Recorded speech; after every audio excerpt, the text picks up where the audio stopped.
Hello, everybody. Welcome back to another episode here of TTBurger, Burgers and Fries, Game Talk podcast with a shake. And today we are on episode 5. Yeah, it's hard to believe we've already been through 5 episodes of this. It's crazy how this has evolved and stuff, definitely. And this is going to be a follow up here, and What? yep, I know, definitely. I'm sorry, I don't know where this laugh just suddenly came from. Hey, let's all have a good time here. Yeah, just gonna I'm sorry, laugh. I don't know where that laugh came from. Don't worry. We're having fun. We're having a good time. We all love to laugh, right? We all love to laugh. I love to laugh. You love to laugh, and our buddy there likes to laugh too. And joining me for this episode is this gonna be a sequel to episode 4. Joining me for this is my co-host. Uh, Hi, I'm Grim Monolith. I am the editor for Dark Titan Enterprises and Very Dark. And I'm glad to be here, and I'm glad to talk games with you guys. Definitely, I know Grim Monolith was unable to join us last episode because some issues he was having with his internet and everything, but he's back and stuff like I promised, and joining me also is... Gasp, Grimace back? Sadeki is amazed. Sadet the Gaming Princess says she is. Hyperactive Princess Sadet is here. Yep, that's her, alright. And also joining me is our pal once again from the kingdom of Hyrule itself. I just got back from smashing some pots for money. Hello, and that's our hero. That's our Hyrule hero Link joining us here for this episode. And we talked about the PlayStation 2 and the Xbox and Nintendo GameCube last time. Now we're gonna zoom ahead to the 6th generation of gaming to talk about the Sony PlayStation 3, the Nintendo Wii, the Xbox 360 era. We're talking about talking about PC games here as well, because PC games were starting to get more modernized at the time. I thought we agreed to save the PC one for a separate video. But, we'll talk about it in the future. Yes, basically. definitely. We'll do that in the future there. But now we're going to start here. We're talking about the situation consoles, like I mentioned, the PlayStation 3, Nintendo Wii, and Xbox 360. We'll talk about the PlayStation 3 first because it's my favorite console there, and but what's there to say about the PlayStation 3? I know when this system came out, it was having, like, people hated it because of its launch. Like, it had a bad launch and everything like that, not many good games when it came out. But I waited about a year to get the PS3, and I waited for a year to get it, and, I enjoyed it. I mean, the first game I ever played on the PlayStation 3 that I got on Christmas Eve of the year 2008, I just don't know 2007 to say, was Heavenly Sword. And it was pretty much like God of War with a female protagonist in it, because that was one of my must-buy games for the PlayStation 3, because I kept seeing advertisements about it all over the place, and I remember being bummed that I couldn't buy it because I didn't have a PS3 at the time. I had a 360 first because my brother got it for his birthday, and I'll share my memories with the 360 later on. That'll be last, but the PlayStation 3, I just remember being in awe about like how cool it looked. It was on a Blu-ray disc, and how cool it looked on a flat screen TV and everything. It was just, it was a big system, but it was a system that looked like it was built to last and stuff like that. I mean, I had 2 models of PS3, my original 80 gigabyte one, which doesn't work, the one something got fried in it, and I have my 320 gigabyte model, which still works pretty well for the most part to this day. And it had tons of games on it, like Heavenly Sword, Lair, which was, I reviewed that game too. It was pretty much like the Rogue Star games where you fly a dragon and stuff like that, and it had the 6-sense tilt controls, so the tilt to turn the dragon and everything, and stuff like that, and had Motor Storm, the Uncharted Drake's Fortune. One of my favorite games on there was called Folklore. I mean, I loved Folklore, along with the Orange Box, Ninja Gaiden Sigma, Devil May Cry 5, Devil May Cry 4. I mean, Witcher 7. Oh hell yeah! After the awful Witcher 6, Witcher 7 definitely changed my mind there. And if we're gonna talk about great epic games on the PlayStation 3, Metal Gear Solid 4 Against the Patriots was the way to go. I mean, that was like the main reasons why you wanted to buy a PS3 was for that game and everything. And that should have won Game of the Year and stuff, but Fallout 3 ended up winning Game of the Year that year instead. But what can you do? But yeah, I mean, I just remember like having so many fond memories of the PlayStation 3, because I had some of my favorite gaming franchises on it, like Resistance Fall Man, had Quantic Dream games like Heavy Rain and Beyond Two Souls, and just like Last of Us was on there as well, like Last of Us, and Of course, this is the this system that introduced us to the HD remasters, which we'll talk about later, because I have a lot to say about HD remasters, because I'm not the biggest fan of HD remasters, but if they're done right, then I like them. Excuse me there. But, yeah, so many fond memories that, like, just keep getting better to this day, and of course we had the infamous series with Cole McGrath and PlayStation All-Stars Battle Royale, which is pretty much the Sony version of Super Smash Brothers, which was very cool there too. And boy, oh boy, I'd be here all day naming all these games like that. But we don't really have the whole. This isn't a podcast just for the PS3 and stuff. We'll talk about the other consoles. We'll talk about them later. But who else wants to talk about the PlayStation 3? Who wants to talk about the PlayStation 3 next? I guess I'll go next since I don't really. Oh, have sure, one- Sadet. Go ahead. Yeah. I don't really have much to say about the PlayStation 3. I didn't really get one till sometime after the PS4. I got my PS3 for free because my doctor gave it to me because he needed to clean out room in his apartment for the newer system that was coming in. And so he gave it to me after he found out that I was into video games. Yeah, I'd say that's a very cool free gift right there. Definitely a very cool free gift. Definitely. Yeah. And oh my lord, I can't believe I didn't even talk about the JRPGs that were on the system. But I know Sadet has played some of these. I know she and I both love JRPGs and stuff like that. Like, of course, like when it comes to JRPGs, oh man, my favorite gaming franchise on there on the JRPG wise was Hyperdimension Neptunia. I know a lot of people don't like that franchise because it's pretty much mocks the console war. It takes place in a world called game industry. And you play as the in the first game, you play as the ditzy And dumb. it's a bunch of waifus. Yeah, because I remember like. But who doesn't like waifus? Yeah, how true People that. who are anti-waifuists. Yeah, that's definitely true there. Oh, Because like, waifu. because like. I like that. I remember like yesterday that. when I remember like yesterday I was talking to Sadet and Link and a few other friends of ours, and I was showing off my my collection of like the JRPGs that I had, and I remember like Sadet was like, "Oh, I am so angry at I'm you gonna for that." strangle you for those boxes, by the way, if I ever find you. Oh, Not well, really. Not really. Yeah, I wouldn't well, yeah, really. I know that, but like I remember like it's just that because like the funny thing is when I learned here's how I learned about Hyperdimension Neptunia and Natalia Rorona and all of them. I remember like when I had the PS3 and I still was a follower of GameSpot and stuff. I would actually look up like games that were coming out for the future that looked interesting to me. I saw the cover art for like Hyperdimension Neptunia and I saw what it was about, and it looked really cool, and I thought to myself, when's this game coming out? I have to get it. And I get it, and the thing, and because my friend of mine, his name is Mike, he used to work at GameStop, and I went to GameStop looking for it, and he goes, "Hey man, why is this box so big?" And he says, "Cause there's an art book inside it," and I think I was like, "Whoa, that's really cool." And I don't remember how much it cost. I know it was a You're little going cheaper. to give me that art book? Hey, yeah, right. Oh. She's just kidding, people.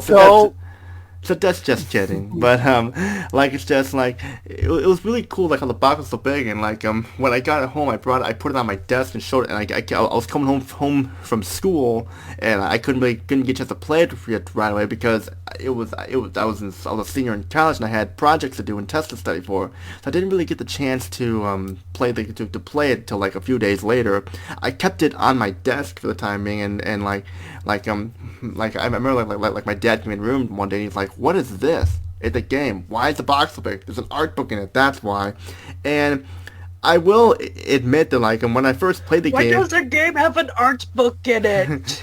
he didn't really say that. He was just like, "What's this?" And like, I just remember like I'm playing it and I remember like when I first played the game, I didn't play it properly because I didn't know how to transform into a goddess or anything like that. Because I guess like when I first played it, I was kind of half asleep a little bit because like I don't know, so I was just tired and stuff, and I was just kind of half asleep when playing it. But then when I had to like go on YouTube to look up information, I went to find out how to transform into the goddess. It was really cool. But this was around the time when I still kept stuff like this in the English voice setting. But then when I started watching anime and stuff like that, slowly but surely, I started playing the games with the Japanese audio like this, the Japanese audio in it, and I liked it even better. So I pretty much just, that's pretty much one of the things that started that trend there, definitely. And I will admit right now, the first Hyper Mission Neptunian does not really age all that well because of how you heal the characters that die and how like the story is kind of like not the best there. If you got to get the rebirth one to do like experience the better version of that, but still. It's a lot better than what it said it was. What it said it was. I remember when I saw the GameSpot review, they gave it it was this woman named Kat Bailey, I think her name was. She gave it a 3.5 out of 10 because of how it depicted it depict the girls and the skimpy outfits and annoying music and bad graphics and all that stuff. And it was supposed to mean I'm thinking to myself, why are you even bother reviewing the game if this stuff is a problem for you? That's why I didn't understand there. But like I beat the game. I played it. I got the best ending there. But like I knew there was gonna be. I knew progress was to be made there, definitely. So as I'm just saying, there progress was to be made, and it was just really cool that like this game mocked the console war, and like the main character Neptune was supposed to represent the canceled Sega console called the Neptune.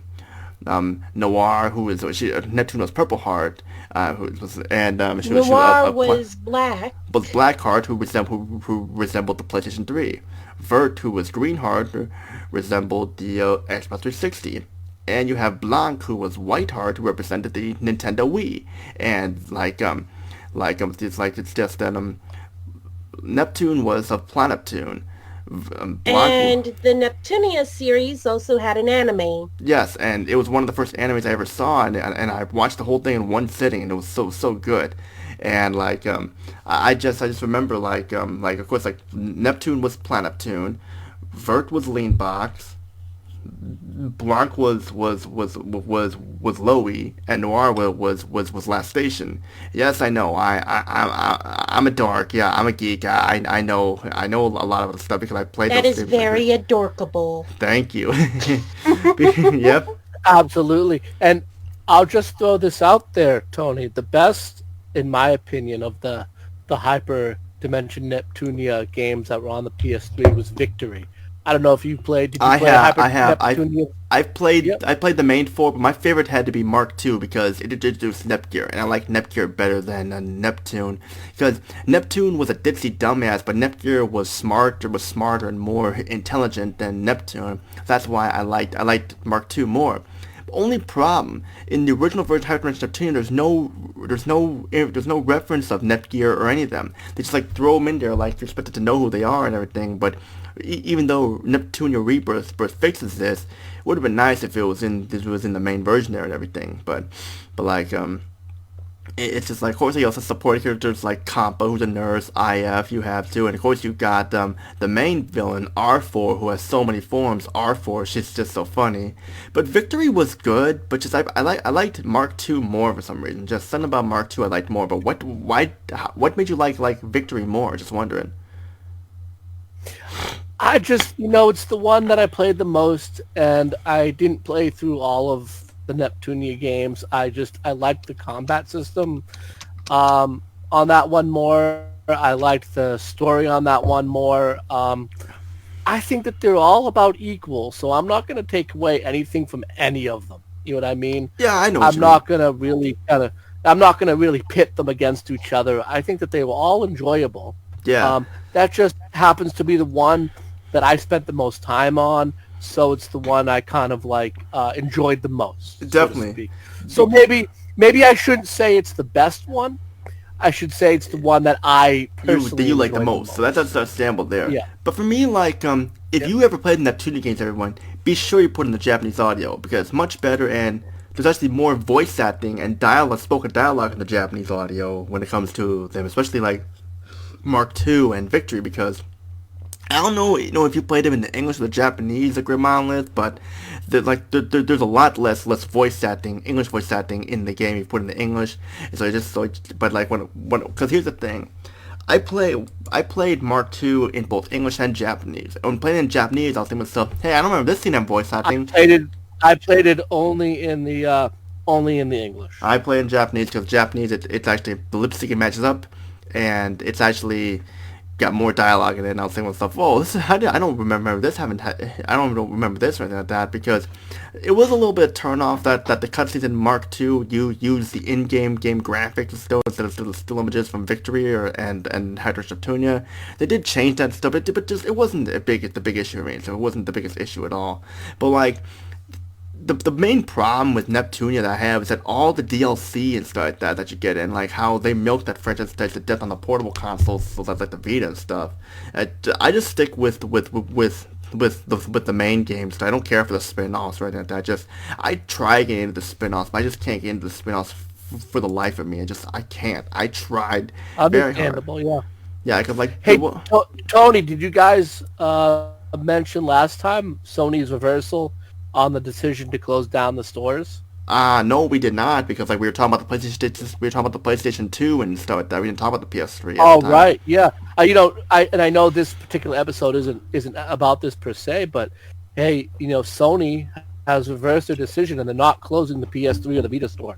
Yeah, that's true, but does my PS3? Yeah. I can't access the PlayStation Store on my PS3 because like every time I do, it runs so slow and just doesn't boot up completely. So I'm guessing it's just because of the updates like that. But in the end, though, it's good for people who are able to access the PlayStation Network Store, definitely.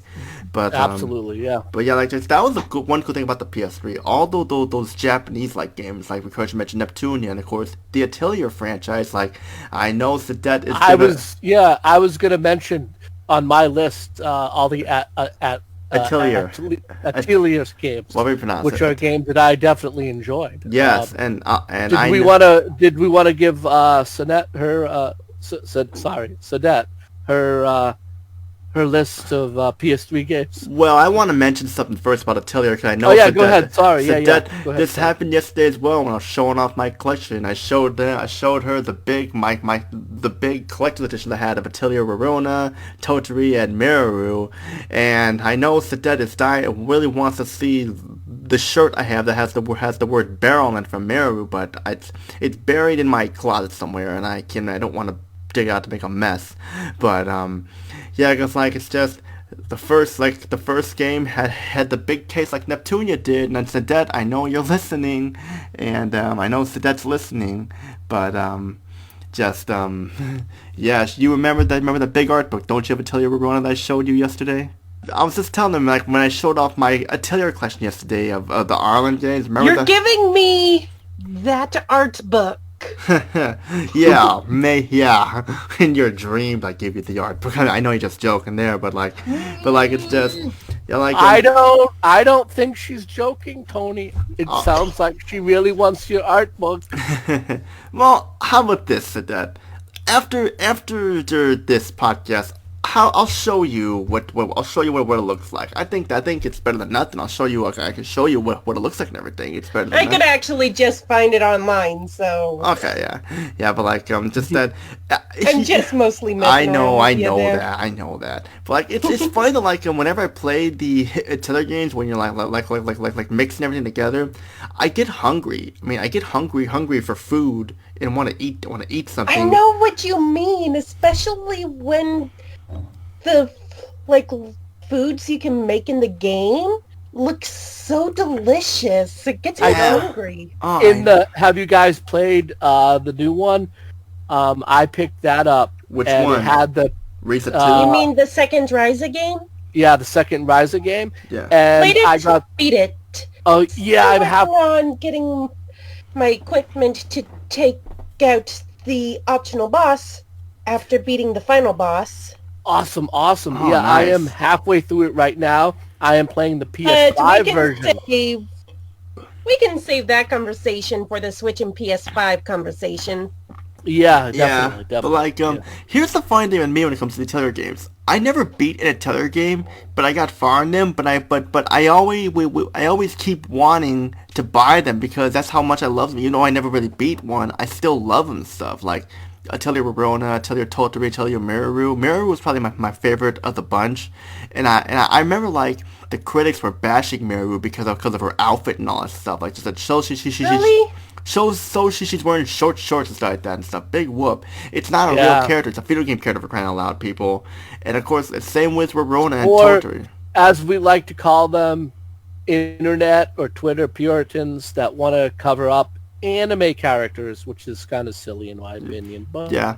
Yeah, because like Verona was like just I've seen the past Atelier games like Tilly or Iris or whatever. I couldn't really get into them, but Verona definitely changed my mind there because like 'cause I remember like thing is that I kind of got sucked into buying it from GameStop because I was telling them how much I liked Neptunia, and they said that they had Arch like Quokka and Atelier Verona in the big boxes too, and I figured, oh, okay, I'll get Atelier Verona. I tried Arch like Quokka, but I couldn't really get. I didn't like that one that much, but I liked Verona. The Verona was awesome, man. It was just like, whoa, I can't believe I'm missing out on these games here. So it was just really cool to be like. I know what you mean. Yeah, because like just Iris, everything. the Iris games were good. I liked the Iris games as well.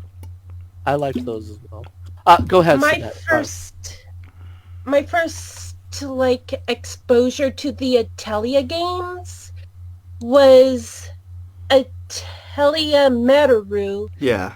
and a YouTuber called Firefox or Foxfire. Pardon me. Never heard of him. Foxfire. He did a Let's Play a Metaru's game, and I was watching the whole thing, and it's just like my attention, and I was like, I really want to play this game. I really want to play this series. Oh. And then finally on Steam, the Mysterious set was just coming out. Yeah. So I finally managed to get to try out the series, and I just fell in love ever since. Yeah, I mean, like, there was also a series I liked on the PS3 made by This America and stuff called Mugen Souls. That was a good one, but that one was kind of tough. But like, I don't know if you ever heard of Mugen Souls. Anyone ever heard of Mugen Souls? I have the Steam version. What do you think of it? It's interesting. Yeah. I like the first one a little bit better, but like, because I don't really care for the second character that much in second protagonist in Mugen Soul Z, but I'm still like, I find it like enjoyable because like, there were games that, there was actually one game by This America that I did not like. It was terrible. It's called Time and Eternity. Ever heard of that one? Time and Eternity? Yes. What'd you think of that game? I don't have a lot of experience with it. I know of its existence, but I didn't like it. I did not really get a chance to play it. So, but I'll take your review of it and probably not try it if you didn't like it. Here's the thing. Plus, there's so many games. Here's the thing, Sadet, Link, and Grim Monolith. The Time Eternity basically involves your character killing I forget her name. She kills her fiance or something, and then she has to go back in time to reverse it. Just a split personality. It's not even an RPG. It's like some side-scroller beat 'em up, which is not fun at all. And just like, even from what I heard, even when you do beat the game, the same thing happens anyway. And like the animation like on the mouth is just terrible. Even with the Japanese audio, it just doesn't. It's not fun at all. Just like the characters are really unlikable. It's like, that shows where we're like, don't ever judge somebody's cover. It may look good, but it may have some secrets hiding from it, definitely. Because it's just pathetic that like something like that would like. Never judge a person by their cover. I know. Don't judge a book by its cover. Yeah, it was the same. It was same with the game. I forget the name of the game. It's like It was made by the by the company that made Hyperdimension Neptunia. Like let me see if I can find it here. It was called Trinity Temco? Trinity Universe. Trinity Universe was Trinity called. Universe. Okay. Yeah, that game was like. Yeah, like just that. It was weird. Like you had two characters, Roselia and I forget the other character. But the male character was the easy difficulty, and the female character was the hard difficulty. Usually it's the other way around and stuff like that, which just seems a little weird there, in my opinion. But like, I mean, it had this gender equality.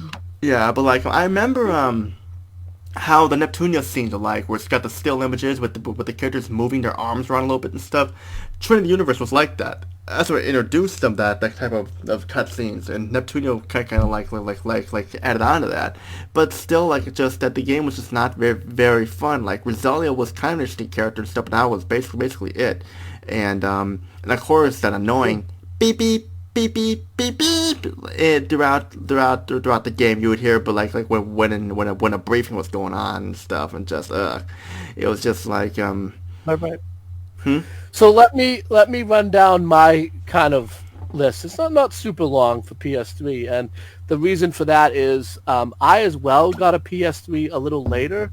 I got the Xbox 360 the year it came out. I was in graduate school when it came out, so I had only the choice of basically getting one system. So I started with the PS3. I'm sorry, the Xbox 360. But a few years later, when the slim version of the PS3, when that came out, I picked that one up. I did acquire, by the way, one of the original backwards compatible PS3s. One of the PS3s that plays PlayStation 1, PlayStation 2, the big ones, PlayStation 3 games. That was the first one I had too. I still have that actually. I actually just upgraded some stuff in it. I upgraded the hard drive in it, and I did some work on it to get it working again. And I'm going to have to ask you if there's a way to tell if the PS3 I have has the backwards capability. We can do it by serial number, and if you actually take a picture of the bottom of it with the serial number and you send that picture to me in Discord, I'll tell you if it's backwards compatible. Or send it to the group. Thank you. Or send it to the group. Yeah. So my list is not super long, but it does include some things that have been remastered since, and a couple things that have been on Steam and gone to other systems. But so I really loved, I'm a big Final Fantasy guy, so I loved Final Fantasy 13. I know that Final Fantasy 13-2, some people love it, some people hate it, but I really loved Final Fantasy 3, The Return of Lightning. I thought that was an awesome game. You mean Final Fantasy 13 Lightning Returns? Yeah, Final Fantasy 3 Lightning Returns. 13, you mean? What? 13-3. Yeah, that's what you mean. Yeah, Final Fantasy 13-3, The Return of Lightning. Yeah. Then Disgaea D2, I thought was great. As far as platformers, I didn't really play many platformers on that system. I did play Little Big Planet, and I thought that was kind of cool. Oh yeah, Little Big Planet. Yeah. Big Planet, I thought that was kind of cool. God of War 3, Ooh, I thought was really, God of War 3 was really good. God of War Ascension as well. No, God of War Ascension. Yep. Great games. Yeah, definitely, Tony. Great games. Yeah. The Uncharted series, I loved those because, they were very Tomb Raider-like, and this was before kind of like the new reboot of Tomb Raider, which I really love the new reboot of Tomb Raider. But, the original Uncharted, especially Uncharted 1 and 2, were before that. And you mentioned it, Metal Gear Solid 4. That was a slam dunk. I loved that game. Oh, yeah. In fact, I'm sorry. Tasty. As far as shooters go, I love the Resistance series. And a game that came out later was Resistance 3. And I thought Resistance 3, at least in my opinion, was the best of them. I'm not saying the other two weren't really good, and I thought they were, but Resistance 3, which, came out at the end of the life of kind of the PS3. It did, Resistance 3 for the PS3. Yeah, Makes sense to me. Times 3. Okay, here's going to be a big shock moment to everybody. I know I told Link and Sadet this in the last episode, but there was one game that I liked that a lot of people didn't like on this system, the Xbox 360. It came out for the 360 first, but it came on the PS3 like a few months later. Sonic 06. What? Sonic 06. I know I'm gonna get shit for this, but I liked Sonic 06 and I beat Sonic 06. I thought it was a great game. Oh, there's no shame in liking a game other people don't. I know, just that people wonder to me. Tony, in my opinion, never apologize for liking something, even if other people hate it. Who cares if they hated it? I know, but Tony, when we get to the Wii, I actually enjoy a game that's on the Wii that other people tend to hate. And it happens.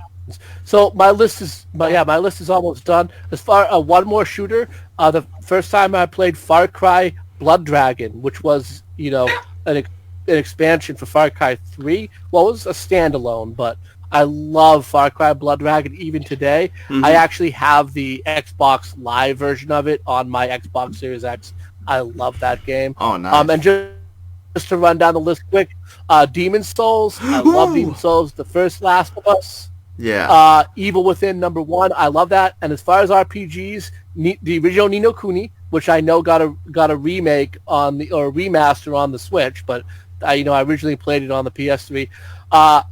Trials of Cold Steel 1 and 2, and yep, they're available on Steam, and it's the best way to play them. But my first experience with them was on the PS3. Tales of Exilia, I loved that game. Never played a Tales game before. And I know Nier just got a remake, of course, as Nier Replicant. But I remember when Nier came out, that was so awesome. Eternal Sonata. Oh, Eternal Sonata, yeah, I remember. I remember that. Eternal Sonata. And I think I played that at a friend's house once. Isn't that the game that's Polka. a very music-based RPG? No. Yes. Oh, it is? Oh, never mind. No. There is a God. I forget the name of the RPG, but there was an RPG where the magic system was based on singing. Oh man, Sadet, Oh, man. you make it. Oh, and I I played can't remember that, either. and I have this, and I have the special edition for it, and I saw it on my list, Oh, and I forget the name of it. speaking of music, Gimme. I gotta say there was a series on there that I was introduced to on the PS3, and I loved it ever since. Hatsune Miku Project, the Hatsune Miku games. I know Sadet knows what I'm talking about. I know Link knows what I'm talking about. Don't you know what I'm talking about, Link? Hatsune Miku. Of course. Yeah, Hatsune Miku. Oh man, I went into that game not knowing anything about it. I knew nothing about Hatsune Miku. Oh, just humming. Yeah, Sorry. yeah, it's okay. But Hatsune Miku. Like I said, I went into that game without knowing a thing about it. I mean, I sold some of my crappy Ratchet and Clank spin-offs and stuff like that when they cost some money. And there was only one game set only had one copy of that, and I ended up finding that one copy because I knew I was gonna like it because it was gonna. I thought it was gonna be a JRPG, but I was wrong. It was a rhythm-based game with this character called Hatsune Miku, and I thought it was just gonna be based on her. But then I saw the other characters, Kakamine Rin, Megane Luka, Kakamine Len, Miko, and Kaito, and I was really impressed by it because it's just. I'm gonna tell you right now, when talking about the games I played to death, the Hatsune Miku games were games I played to death because I always wanted to try and get a perfect or even get a higher score. I was just one of those people who just wanted to play that nonstop to get a higher score and everything. Because the funny thing is, in Hatsune Miku Project Diva F, my favorite Vocaloid was Kakamine Rin, but in Project Diva F second, it was Megane Luka because she had more songs. She only had the 2 songs she sang on her own, and that was in the first one. That was kind of a turn off there, but she had more in it for sure because Project Diva F second came out in 2014, back when the PS4 was already out. But I guess it showed that it still had some life in it and such. But I was just really fascinated by that because Hatsune Miku Project Diva F was my game of the year for 2013, and I know some people thought it was weird that this music game was my favorite game of the year, but still, the funny thing is it's just that I was a huge fan of the Vocaloid characters so much that I actually compared them to some friends I knew in real life. I'm not gonna give away any names, but one of my friends was Luca, and one of them was Kakamine Rin, and and Hatsune Miku herself and all that stuff, and it was just And because it's a Sega property, there's actually a lot of Sega references. Yeah, I know, definitely, because True.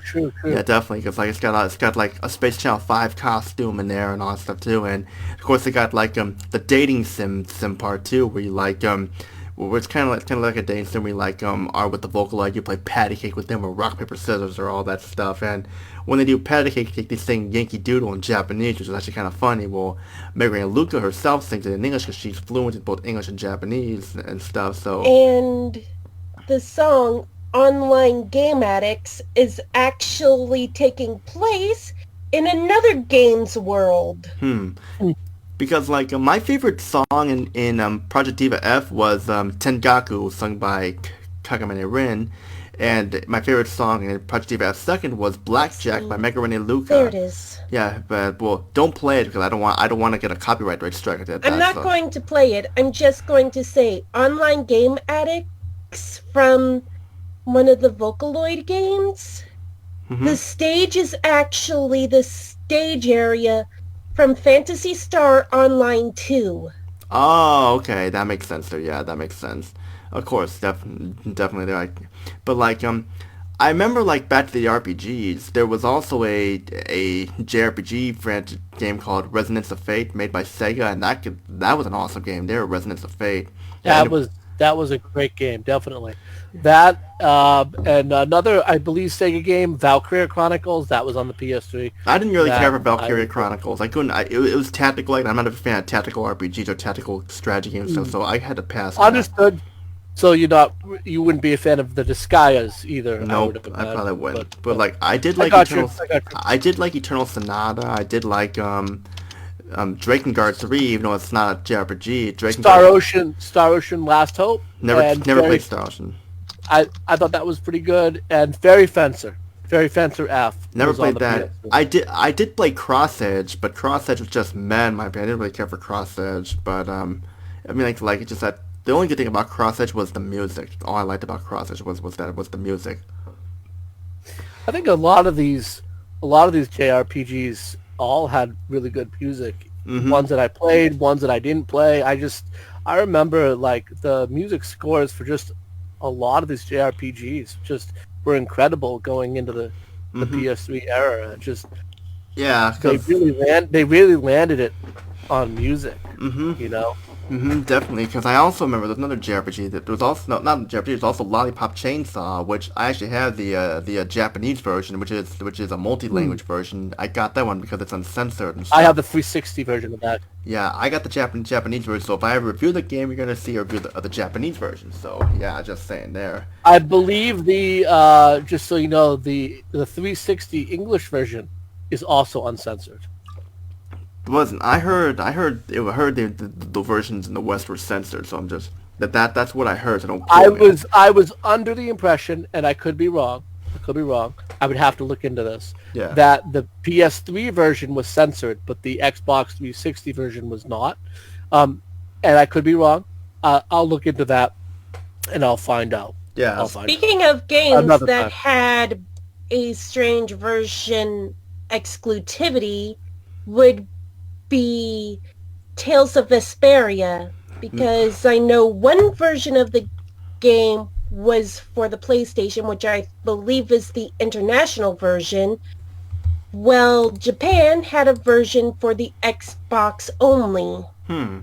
Well, If I'm remembering that correctly. Yep. yeah. It could be vice versa, though. I could... And Tales of Vesperia I was right? actually, you are right. And Tales of Vesperia actually, they just recently it got a remaster for the Xbox One. Yeah.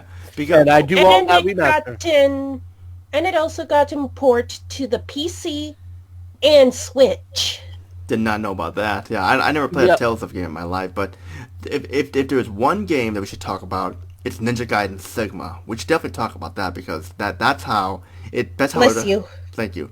That's how it should popularize Ninja Gaiden there. Because like I Bless remember like not liking Ninja Gaiden or Ninja Gaiden Black for its difficulty, but something told me to give Ninja Gaiden Sigma a try, and I did give it a try, and I liked it a lot better because the controls are better. You had to play as Rachel the Fiend Hunter and everything like that, and it was just like it was, and it of course had those exclusive weapons, Dragon's Claw and Tiger's Fang, and just the just to give a quick rundown on what happened with those Ninja Gaiden games, they kind of initially released on the Xbox, but they did the Sigma versions on the PS3. And as far as difficulty goes, I'm in total agreement with you. I actually enjoyed how hard the Xbox versions were, but yes, the Sigma versions were toned down in a way that they were easier, and they did add extra content. But we know that Ninja Gaiden 2 was censored. They took out blood. They We took have out a to lot make of it friendly for the kids, but it's for teen. But we have to make it friendly for the kids. Yeah, Well- and that's Sadet is right though. That's what they did. It's a T-rated game, but they basically down the violence wait, to under Ninja no T-rated. time out.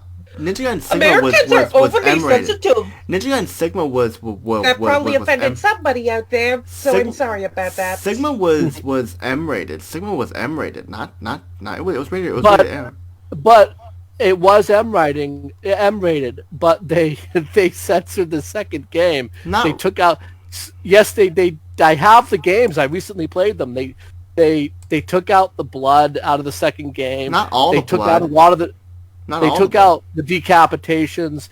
Well, if you play, Tony, if you go on YouTube and you find a YouTuber that did this and you have them play the game side by side, you will see that I played them both, and I didn't really have a problem with it. I played them both, and I didn't really have a big issue for it. I mean, like I didn't really notice any censorship in them. I really didn't. I swear I did not. But it's there, and a lot of people complained about it. I understand that you're a big fan of the series, and that's fine. I'm not criticizing you for liking one or the other. I would never do that. Trust me.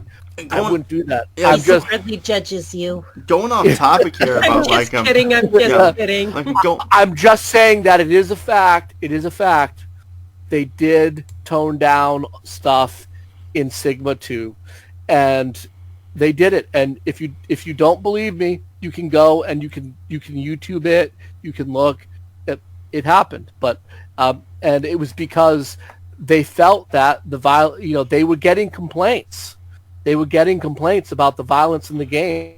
They did it, basically. But like But I understand. Karen's ruined stuff yet again. But going off topic here, I heard they're making a Ninja Gaiden 4, but it's only going to be on the Xbox Series X, so that's kind of a bummer there. But they're remastering all the Sigma games for the PS4 and Xbox One or so. So yeah, Sigma's going to be on the. But like it's just. I like Sigma 2 because you got to play as Rachel, Ayane, and Momiji, but the problem is you can only get to play them in one level. I mean, it would be nice if they had more levels you could play them in and stuff, but what can you do? I mean, like... Well, yeah, they added the extra content in the Sigma games, which is definitely cool. Yeah, that's cool, but like you can't play as Momiji, Rachel, or Ayane much. Only play in one level and stuff. So what's the... So like there's a kind of... It's an issue there. They didn't want to... Well, here was their thinking. They wanted to add a little extra. And by the way, the Sigma games, they kind of up the graphics are a little better. They're a little sharper. I don't know if you noticed that. Yes, I did. From the Xbox versions. They definitely made the Sigma games look sharper. But the cutscenes are somewhat pre-rendered. Or a little bit pre-rendered. Yeah, exactly. I felt like they wanted to add the extra content, but they didn't want to take it like super above and beyond the Xbox versions. So they wanted extra, but they didn't want to make it seem like they were like throwing the Xbox versions to the side. But they did want to add extra content. And you're right. They added the extra content, and I don't feel they went far enough. They should have let you have more of it. You know what I mean? Yeah. But still, the thing is still like the thing is grim is that like that's just basically what it was there. Because like Ninja Gaiden 3, I had Ninja Gaiden 3 Rachel's Edge. Don't even get me started on that. That game was just so bad. I mean, it's just like I hated Ninja Gaiden 3 and Ninja Gaiden 3 Rachel's Edge with a passion because they changed Ryu's character around. Now he's a vulnerable man who removes his mask and gets so touched when a little girl asks him to be his daddy and thinks to himself, he's a ninja. He's not, what the heck is he acting like this for? He's a ninja. Ninjas aren't supposed to act like this. I mean, what the hell? Maybe he just wanted to be a father figure. I don't know. They changed his character around so much. And of course, like, Masuki and the stories were never good in Ninja Gaiden, but still they focus on the worst part of the games for 3 the most. Yeah, I mean, I hear you. You're saying that was out of character, and that could be, you know. And the lip syncing, for some reason, lip syncing only matched up to the English this time, which was made by a Japanese company, and they matched up to the English. It's kind of like what happened with like the Castlevania games, stuff like that. But that's just kind of off topic there. But Link, you haven't really said much. We should probably let Link talk because he hasn't really said much about the PS3. Absolutely, I agree. Link, tell us your PS3 stories. I generally don't have a lot of memories of the PS3. I think I played quite a few games on it. But overall, I honestly have more memories with the Wii than I did have. Yeah, we kind of talked about the PS3 a lot here. We should probably move on to another console, but we'll talk about the second best console Sure. for that generation, the Nintendo Wii. And I know Sadet and Link. How dare you insult the Nintendo Wii by calling it the second best? Well, there were Tony, that's an opinion. there were some games that I did like for it, like Mario and Sonic at the Olympic Games, and like I liked playing No More Heroes on there, and there were some games that I actually did like for it. Skyward Sword was a great game. Metroid Prime 3 Corruption was fun. I mean, I like that. I mean, like I did play the Wii a little bit, just that I didn't really get into the Wii all that much. I mean, just that I like how let's let Link start off with the Wii. yeah. Alright, so I got my Wii in 2007, and of course it came with Wii Sports, but again, I wasn't really into... Call me a crazy man, but I wasn't really into Wii Sports myself. I know it's gotten a lot more of a cult following lately, but I mainly just bought it to buy soon. I mainly just got it to get Super Paper Mario, and I also got WarioWare Smooth Moves from a friend of my dad's. And I didn't get Twilight Princess until sometime after getting Super Smash Bros. Brawl. I got Super Mario Galaxy, Galaxy 2, New Super Mario Bros. Wii. I remember having Pokemon Battle Revolution. I honestly kind of like that, even in spite of its flaws. And, let's see. I didn't get the Metroid Prime trilogy, but I did play it on the Wii U while it was on the Virtual Console. Well, at least you got to play it like that. They're better than nothing. Indeed. And, yeah, both Galaxy games. Let's see. I remember getting Kirby's Return to Dreamland. That was definitely a plus on that side. And, That's a good game. What about Epic Yarn? Did you ever play Kirby's Epic Yarn? Oh, yeah, absolutely. Yeah. Awesome game. I was trying to get my hands on that game, and I had the worst luck. Uh-oh, that's not good. What happened? The typical, it's in, but you don't have the money. Oh, no. And when you do have the money, it's never in. That sucks. Sorry to hear. Oh. How much is it worth? Well, in Canada, I think it was like somewhere between $60 to $80, maybe? That's not too bad. No, not at all. Yeah. I don't really quite remember the price, so I could be incorrect. Yeah, the thing is, when it came to the Wii, I didn't really play it much because I wanted to get a PS3. My brother got a Wii for his birthday, and like I had to wait to get a PS3. I guess it's kind of biased towards there, but still, like, what can you do? I mean, like, it's just I know it sounds kind of biased there, but I did have some memories of the Wii. I did. I really did. I mean, but I'm not a big fan, but I did. Like, I will admit, yes. Like, let's have Link continue because he hasn't said much. Let's have Link continue. Let's see. What else did I get? I'm sure I got a lot of things actually. It's just I don't remember a lot off the bat.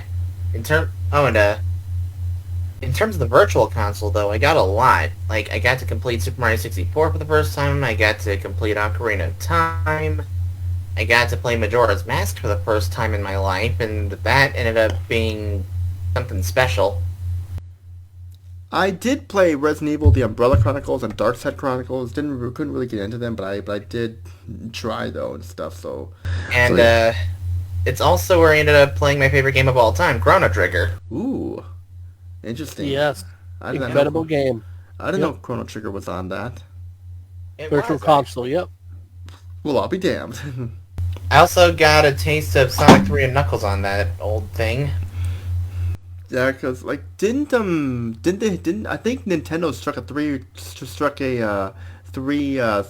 game deal with Nintendo. That's not what I'm talking about. This was back on the Wii. Oh, wait, that was Wii U. Never mind. Yeah, the Wii U had that deal, and it absolutely killed Rise of Lyric. I actually have a story myself about the Wii. Let's hear it.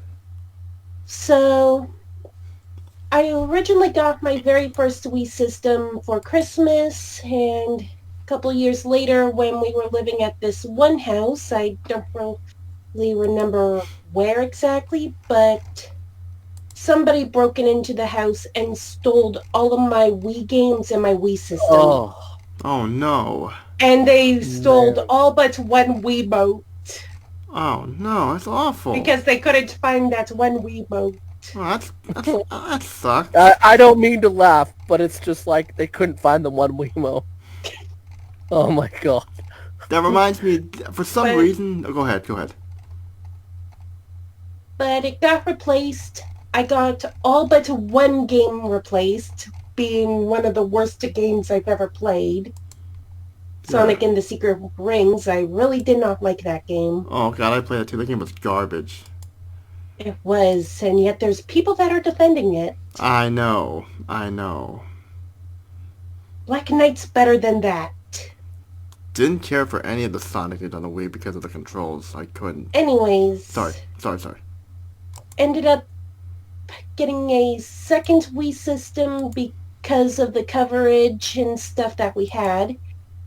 Thank you, insurance, for actually being good for once. Yeah, that's good that they were able to help you. And Definitely. I've managed to recover most of my games.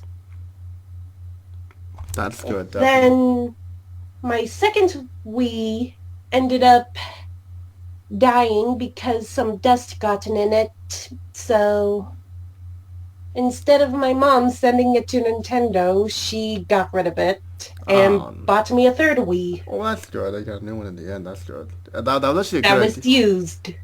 But But it was still good, and I ended up getting a free game out of it. So Was it just Yes. it was in the system? it was in the system. They forgot to remove that game. Well, I'll be damned. What game was it? It's a bonus. It was just some party game at a carnival sort of thing. Lame. It had its fun stuff. It was actually playable compared to other games of its type. That's true, right? Yeah, that's true. But like with But hey, I ain't gonna complain about a free game. no. Definitely. Nothing's better than a free game, even if it's bad. But when it came to my favorite game on the Wii, Mario and Sonic at the Olympic Games was my favorite game on the Wii. I know it's weird that that's not my favorite game, but yeah, I like the game the best. I mean, I remember the first time playing that game, I was sweating when I played the game the first time because I didn't really play the game at that point. I was shaking my arms way too hard. I ended up sweating. No joke, I just started breaking into a sweat. Yeah, that game is a good workout. I've Yeah. played the 2010 Olympics game because that was the year that Canada took most of the gold. Yeah, I guess like I always Especially in hockey, and I got bunked on the head by a beer can because of my mom getting all excited.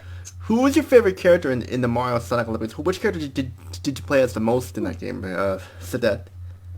I usually tend to play as the girls. I play as Daisy and Peach, mainly Daisy. But you wanna know what's one of my cool things about the game? Before you do an event, you can like make your character clap along with the audience. I thought it was so cool when they clap like that. The way seeing Daisy's face when she claps like that, that was so funny. It's like next try, Daisy, and then she's like clapping away, and like I remember getting the highest score in the high jump event because I was so good at it. Because like, here's the thing, I almost actually did the high jump when I was 11th grade in track in track, but my mom was one of the coaches. She goes, "No way, you are not doing the high jump." But like, so I ended up doing the 200 meter instead. But yeah, but that's off topic there. But I just remember like just being to the high score there, just trying to get all the trophies and everything. It was a very sweet accomplishment for sure. Not to be Mario cliche here, but my favorite Wii game was most definitely the game that they left out of 3D Mario R-Stars on the Switch, which I still can't believe is not on that thing. Mm-hmm. Super Mario Galaxy 2. Didn't really care. I loved that game. I like Sunshine Didn't care better. So, yeah, I loved Sunshine, definitely. But as far as the Mario games on the Wii goes, Super Mario Galaxy 2 was definitely my favorite. And I did like Galaxy 1. It was a great game, but I felt like there was just so much more to Galaxy 2, like the improvements in the game, the level design. I just thought it was a lot better. And as far as kind of like RPGs go, Xenoblade Chronicles. Yeah, I never. Only Xeno That- games I played were Xenosaga, but that's off topic though. Go ahead. I've heard of Xenoblade because, say it with me, Sugar freaking Conroy. Sugar. Wait, come on. Wait. Let's do it again. Let's say that together. 1, 2, 3. Sugar. Freaking Conroy. Conroy. There we go. As far as other games I loved, that's the first time I ever played New Super Mario Brothers. This is before Mario Maker. I did enjoy Mario Maker when it came out on the Wii U, but that's a Wii U game. But New Super Mario Brothers Wii, I thought it was awesome. Donkey Kong Country Returns, more kind of Nintendo properties. Super Paper Mario was really good on the system. And you guys know that I'm a horror fan. So Silent Hill Shattered Memories, and I know that it was on other systems as well. PS2. But I first played it on the Wii. That's actually the only system I played it on, because I felt like the game was designed for the Wii controllers. They had to kind of redesign it to get it on the other systems so that it would function with the controllers on the other systems. But Silent Hill Shattered Memories was pretty awesome on the Wii. Trying to think what else. Oh, and you mentioned Metroid. The Metroid game that was on there was awesome. Donkey Kong Country Returns. That's right. That was another one I really enjoyed on the Wii. Just trying to think. Was Metroid? Yeah, Xenoblade Chronicles I loved. And by the way, Xenosaga and Xenoblade are two completely different I know. series. I don't even think they're the same. But Actually, not even the done way by the I same like publisher. to see it, the way I like to see all those Xeno games is that from the way Xenoblade ended, they're all in their own little multiverse. yeah, but speaking of Metroid. Oh, sorry. Speaking of Metroid, was Metroid Other M on the Wii or was that on the Wii U? It was on the Wii. Yeah. That game was awful. I never didn't played a play Metroid it. game, I know that so... it got a bad review, so I didn't play it. Oh, all the House of the Dead games they put on the Wii. I remember when I got those, they did House of the Dead 1, 2, and 3 on one disc, and I had that on the Wii. That might have been on other systems too. I don't remember. And then they had House of the Dead Overkill, and I always kind of enjoyed kind of light gun type games, and that's what those are. So I enjoyed those for what they were. I'm not saying that they were the best games or had the best stories. And the almighty Mario Kart. Mario Kart Wii. Yeah. Who doesn't love Mario Kart? Yeah, Exactly. Who doesn't? Every version of Mario Kart to me, even Double Dash. I mean, I've loved them all. Double Dash is my favorite. I've never hated a Mario Kart ever. And the last one I'll mention, because I loved this game from when I was a kid. The original. I loved Mike Tyson's Punch-Out when I was a little kid in the 80s. Oh man, I remember when we got that, and flipping through Nintendo Power, trying to figure out how to how to knock out Mike Tyson. But it was I like Punch-Out on the Wii. I thought that was a great game. Yeah, I never played that, but there was No More Heroes. If I had to mention No More Heroes, that was a good game. Oh, that's right. There wasn't No More Heroes. That's true. And true. go ahead. Sorry. No, Order Up was also on it too. Anyone heard of that game? That's the food sim, the restaurant simulator game. I didn't play it. Have heard of it, but didn't play it. Was it good? Yeah, I have it on the PS3. It was fun. Yeah. From the sounds of it, it sounds like a bigger version of a Mario Party DS minigame. It's bigger than it. It's better than that. I mean, it's not a game you'd play all the time, but it's fun. Anyways, I have about 26 games for the Wii. About, like, what, 3 That's games a pretty good more? collection, definitely. Yeah. About 3 games more, give or take, than my GameCube collection. Hmm. And I'll just go over the games that matter to me that we haven't talked about much or at Sure. all. Just give me a second. You guys can talk about while I'm grabbing them. Yeah, but like it also had So, Goldmine. It Tony, also you never... God, there's one more game. There's an RPG that was on the PS2 and on the Wii. yeah, I don't know. And what the I'm not sure hell? there. Sorry. It was the one where like you had to paint the symbols to beat the bosses. Okami? Okami? Okami, yes. Never- Oh, thank I never you. played I it. actually love have Okami. that game. I actually have that game, and I have the part that has the mistake on it. If you look in the Oh, corner. What mistake? Did you I never played it. did you like Okami? Sadet, did you like Okami? I gotten into Okami because of a Let's Player. I think it was Johan Gamble. I loved Okami. I thought it was a great game. I own it on both systems, but I enjoyed it more on the Wii because you It actually basically... feels like you're painting. Yeah, exactly. Because of the Wii controller being motion control, you actually have to swing it to paint and make the symbol. And I thought think that it was was a cool either aspect. Johan Gamble. No, wait. I remember now. Once again, it's Sugar freaking Conroy. Yeah, that'll be That our played catch. it when I first saw it, and I really love how all the Japanese stuff in it was like actual Japanese mythologies. Yes, that was another great thing because we're so used to getting, European or Greek or Roman or that type of mythology, and Okami was all based on Japanese mythology, and it was one of the first games that really introduced actual Japanese mythology to me, and that was another reason why I loved it, because it felt like not just a game, but it felt like kind of like a learning experience a little bit, and I really enjoyed that. I really enjoyed that. By the way, quick fun tidbit here. Okami is actually Japanese for wolf. I figured So that. you're playing Don't a you- game that's just called wolf in Japanese. I figured you played the wolf, and I just figured, just a lucky guess. Yep.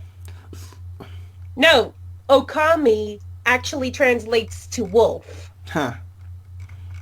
And you play as a wolf. So you're Which is literally really cool, playing a game called Wolf. I don't know why, but for some reason I'm reminded of the game Dog's Life on the PS2, where it's like a Grand Theft Auto sandbox game where you play as a dog and such. That's what it reminds me of for some reason. Don't know why. Yeah. Anyway, Were you a Nintendog fan? No.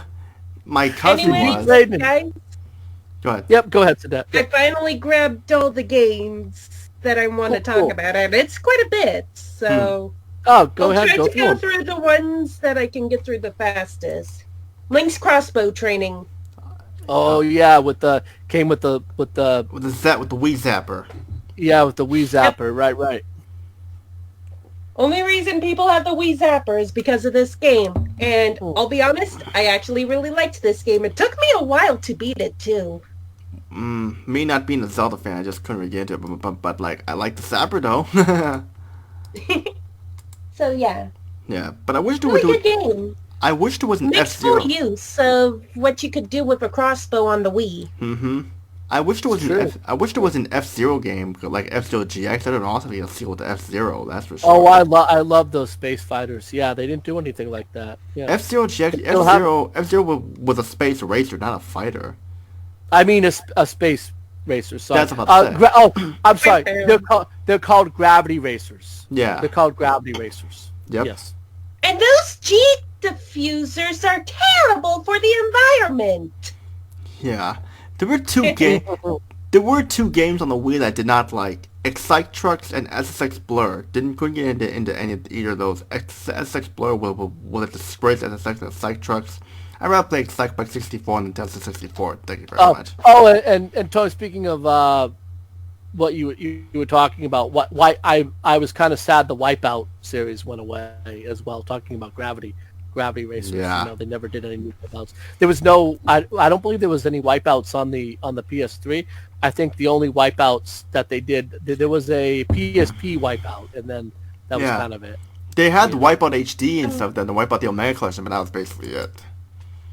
Yeah, exactly. And they did remasters of the Wipeout games on the PS4, but they were just remasters. I know. Yeah. All right, go. I'm sorry, Sadet. Go ahead. Yeah.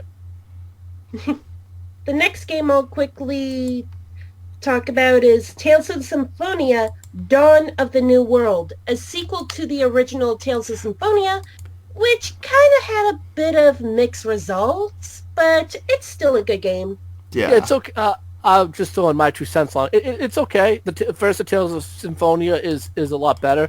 And didn't they put both of them on the remaster? When you get Tales of Symphonia, the remaster, doesn't it come with both games? I'm trying to remember. I think it does.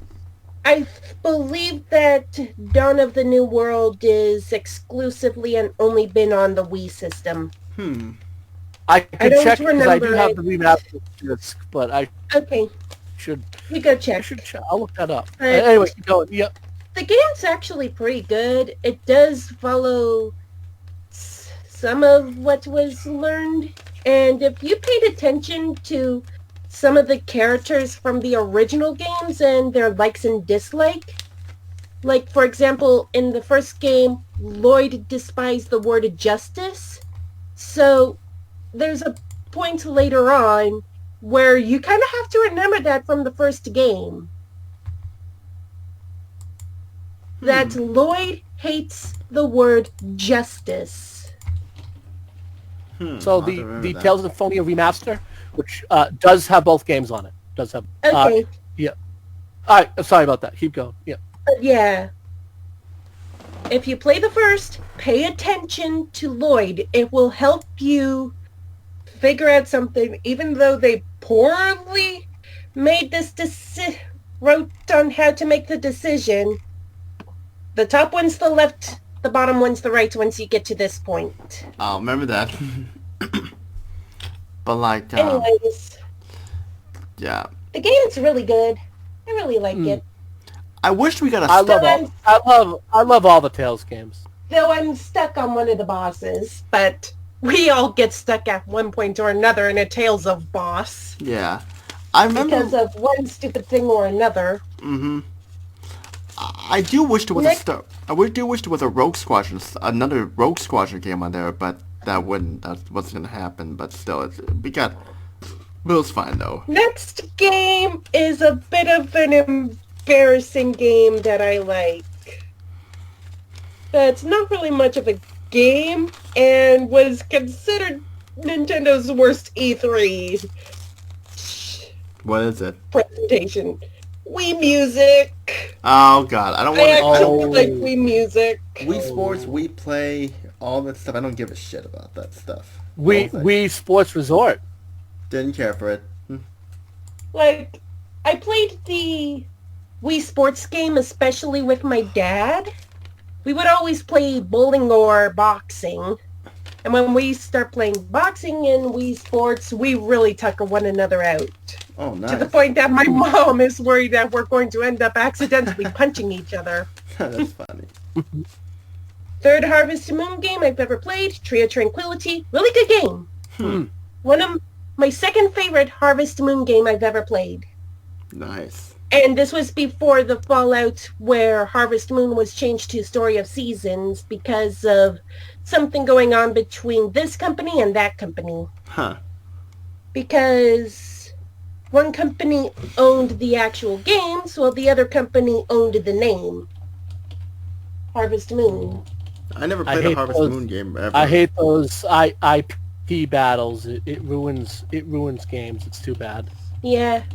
Like, what's the name Harvest Moon turned into with the games that are sticking with the Harvest Moon names? It still keeps some of the traditions of the Harvest Moon series, but it's just been awkward, to say the least. I don't remember which Next. one. Hey, It seems Next like game. everyone today has gone to Stardew Valley. Yep, Stardew Valley Mm-hmm. is Yep. the game. And plus you can mod Stardew Valley. I have modded it to the point where everything's been swapped around. Like, this building that used to be way up here is now way over here. There's this whole other area to explore. Some new stuff And it here and shows you there. why shows you why mods are beautiful. Mm-hmm. Anyways, next game. Who's played The Legend of Zelda Skyward Sword? Not me. Awesome game. I love that game. I love that game. I think Skyward Sword is a bit overhated. Yeah, I have to agree.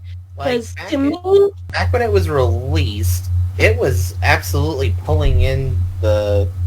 It was definitely making money, definitely getting good buzz. mhm, But then as time went on, people are all like, nah, dude, this game actually sucks. like, I will admit it does have its flaws. It does at point feels like saying, hey, go this direction. Hey, go here. Go here. And doesn't really give you much to explore aside the islands in the sky, which don't really carry much. But other than that, it's a very beautiful game with a very beautiful soundtrack. I also really like its story and how it places itself firmly at the beginning of the timeline. Mm-hmm. And by technicality, Link does talk in this game. You're just selecting what he says. Pretty much. Through voice or And, or through text? This is honestly Through something... text. I generally tend to like the stories in a lot of Zelda games, which is why I cannot forget or forgive certain people for saying, who plays Zelda games for the story, blah blah blah. Like, I won't name any names, but I'm pretty sure some people probably know who I'm talking about. I know. I completely agree that Skyward Sword had a bunch of limitations to it, but my take on it is, for me, it was just fun. I had fun playing the game, and in the end, even if a game has a lot of limitations to it, like Skyward Sword did, I recognize them. So when people complain about it, I say, okay, I know, I completely understand.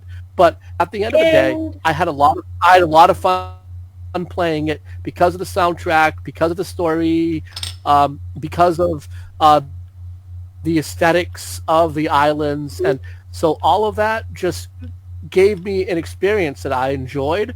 So that's why, just like with most Zelda games, because I can't even really think of a Zelda game that I've ever hated. So just like with most Zelda games, I had a lot of fun with it. I really did enjoy it.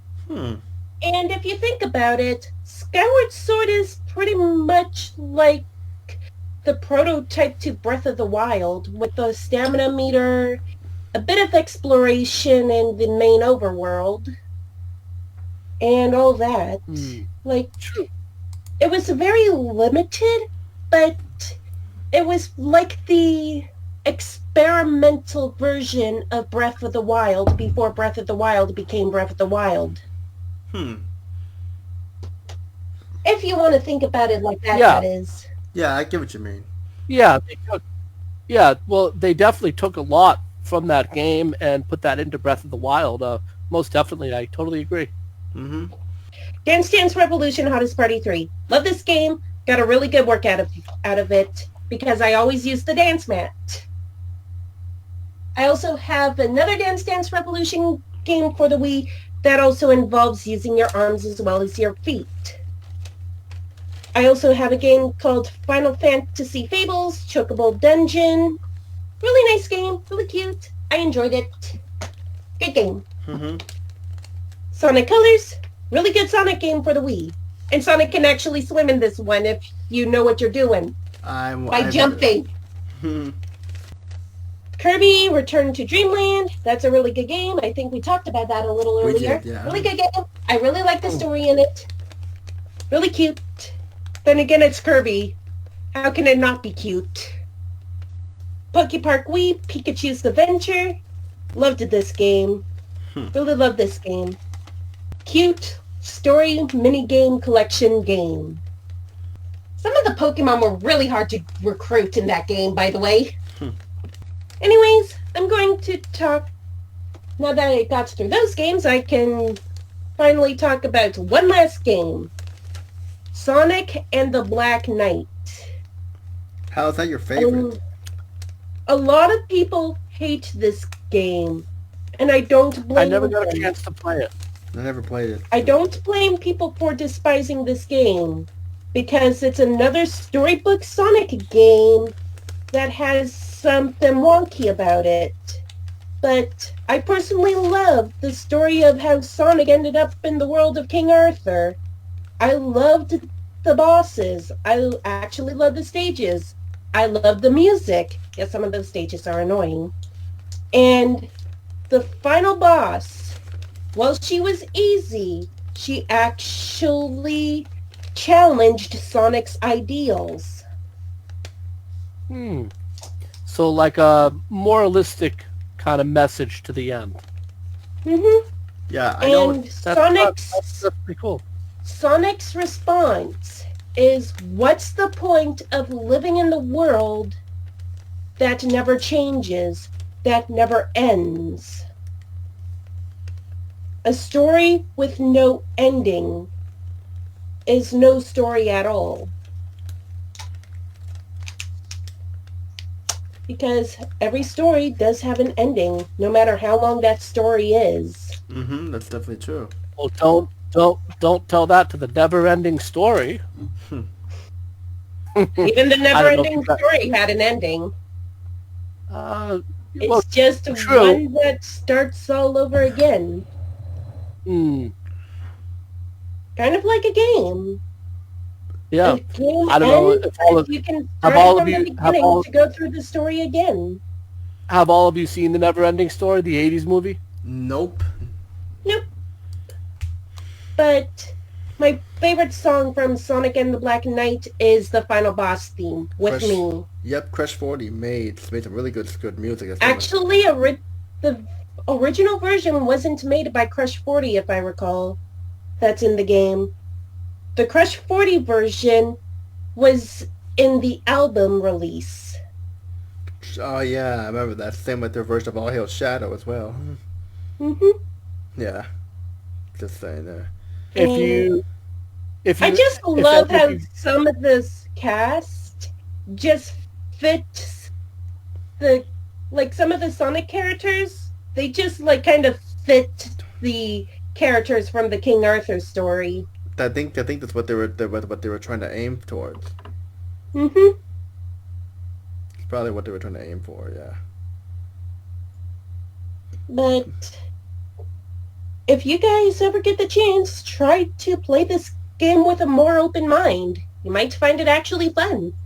I believe it, yeah. I don't have a Wii anymore, but I can't. But I would love to play it someday, if ever, and stuff. But do you got anything else to say about the Wii? Anybody else to say about the Wii before we move on to the 360? New Super Mario Bros. Needs to drop the new in the name. Yeah. Now we need to talk about the least favorite, the worst console of this generation, the Xbox 360. Don't you mean Why do you say? every why do you- generation? Why do you say it's the worst of the generation? I would say that it was the best. It was the best of the between the PS3 and the Xbox 360. I played way more Xbox 360. Well, And the Xbox 360 had a lot more games on it than the PS. Well, true, it had some games, but just that the 360 had a lot of problems with it. Like, for example, I remember, when it was first released at launch, some of my friends when I was in high school at the time, some of my friends in high school were buying it, and they were having problems with it. All right, so Wait. if we get past the red ring of death problem that Microsoft... No, it wasn't. No. It wasn't just that. There were other problems that they had. This was before the red ring of death was even a thing. These arrows would pop up on the screen, and these dots pop on the screen. Pieces of the wireless controller would break off and everything, and I never had any of those problems. In fact, you know that the Xbox 360 controller is one of the highest rated controllers, even to this day, I out of understand. all controllers ever produced. I understand that. I mean, don't get me wrong, Monolith. I understand that, but just I'm just telling you what happened when my friends got it and stuff. Like, I remember like people were only playing it for like 20 minutes, and all of a sudden like they were having problems. And, like there were rumors about like them overheating and catching on fire, and like yeah, like they were shutting off on y'all. Well, and stuff. that's all leading up to the Red Ring of Death on the first generation of logic boards that they produced. And there was a problem with the first generation of logic boards and the logic boards overheating. But by the time they came out with the S version of the console, all of those problems were kind of weeded out. And Microsoft did extend the warranty on the systems an extra 3 years. I understand. So some of the systems had 5-year warranties on them, and it was free to get them fixed. So yes, they did screw up on say the quality control on the initial launch, but they did make good on fixing all those systems. I understand that, but by the time they fixed it, it was already too late because because here's the thing, we went through 3 red rings of death before we got one that worked. By the time the second one won red ring, it was already too late because after that's when I stopped supporting Microsoft and the Xbox. Because after two of them red ringing, I was pretty much fed up and I was done. Because I remember I remember like our first console lasted only 2 months from like late June of 2006 to late September 2006. The second one lasted from early October 2006 to early June 2008. Then the third one lasted from early June 2008 to early April 2010. So not really a big not really a big time gap there between all the systems there, because like it's just that's when I basically realized that the PS3 was the better console, because it's just that it lasted longer, it had better games and everything, and just like sure, it had games that you could only play on the 360, like Saints Row and stuff like that, and stuff. You could only play the original Saints Row on that system. That crappy Perfect Dark Zero would only be played on that console, Xbox 360, and Cameo Elements or whatever, Elements of Power, so I don't remember the name of the game and stuff. But still, like, if half those games, like more than half those games, you can play on the PC. I mean, sure, Dead or Alive 4 and stuff like that was on their stuff, which was good, but just that like I just like kind of just lost interest after the second Red Ring of Death. And of course they had the overhyped Halo 3, which was a very big disappointment. Halo 3 was a big disappointment because it was so short, you could beat in 6 hours, and getting the Legendary Edition, wasting all that money on it, I'm gonna pass on that, because that was just a big ripoff. And like, but ODST and Reach were really good though. Well, ODST. I was done with Halo after Halo 3. I mean, I understand they were good, but just that I was done with Halo 3. I mean, with Halo after that, because it's just like, and Perfect Dark Zero, the main game I wanted to play on that wasn't even that good. It was terrible. Yeah, Perfect Dark Zero was not a great game. Yeah, and it was funny. Like, it took me 6 years to beat the first game. It only took me like 3 days to beat Perfect Dark Zero. And what I didn't like about Perfect Dark Zero is that they changed Joanna's character so much into like a snarky bitch and stuff. Like, she was so snarky and bitchy, and like and all of a sudden she has an American accent when she was British. And Daniel Carrington, why the heck is he wearing boxer shorts or whatever when in his character? It looks so dumb. And like Jack Dark. So yeah, so definitely let's focus on the games. I understand that you had some difficulty with the hardware on the 360, and a lot of people did. One of mine did get the Red Ring of Death, and I did have to replace one of mine, but I still have my S from 2008, and it's got, oh god, it must have thousands of hours on it, and it still plays just fine. I have it still plugged into my big TV in my living room, and that system has no problem. I also have a Halo 3 360 as well that I got, I think in 2011 maybe I got that, but that one also works fine as well. So I didn't have quite the same level of hardware problem you did. I did, like I said, had had it once, but Microsoft replaced my system, and then I had bought an S a few years later anyway. But yeah, so let's look. Microsoft had their fair share of hardware problems, but let me tell you, Sony, which didn't have the same level of hardware problems, still had hardware problems with the PS3. The PS3 still had a much higher failure rate than the PS4. The PS4 and the Xbox One, both of those systems had a much lower failure rate than the systems that came before that. And even though the PS3 did not have the same failure rate that the first generation of Xbox 360s did, you can't just say Sony didn't have a problem. Sony did have a problem with the PS3. They had to replace a lot of those first gen PS3s, and a lot of those first gen PS3s. A lot of game companies had some sort of issue in one way or another. Totally agree. Yeah, Sadet, she is 100% right. But anyway, for the time that you did have it, what were your favorite games? Me? Yeah. Well, I will admit I like Saints Row. We know you didn't like we know you didn't like Perfect Dark Zero, and I'm with you on that. Yeah. That was a disaster. That game, yeah. Well, I did like Oblivion, but I like the PS3 version better, like I mentioned before. And the PS3 version of Oblivion had a loading issue, though. That was my only problem with it. That didn't bother me, but... And we know that you love Sono 6. Yes. I played both. I played the 360 and the PS3 version of Sono 6. There wasn't any much difference of that. It was slightly slower frame rate. I did get Madden 06 for the PS for the 360, and boy was that terrible, because it basically, that game was really focused on the graphics and everything like that. But still, like there was Mass Effect, but I have a horror story about the 360 version of Mass Effect. There were like, I don't know if anyone who played Mass Effect on 360 when it first came to launch had some disk unreadable errors. I played it, yep. Had disk unreadable errors. I did not have that. Oh, I don't know if it was our system or not, but like when we got our third copy, it worked fine. But just holy shit, going through 3 copies of a game like that was terrible. I mean, I beat the first one, but I could not. But like it just kept messing up at this one part, and I couldn't really play it. We got another copy, only for that one to like have an unreadable error in the main menu.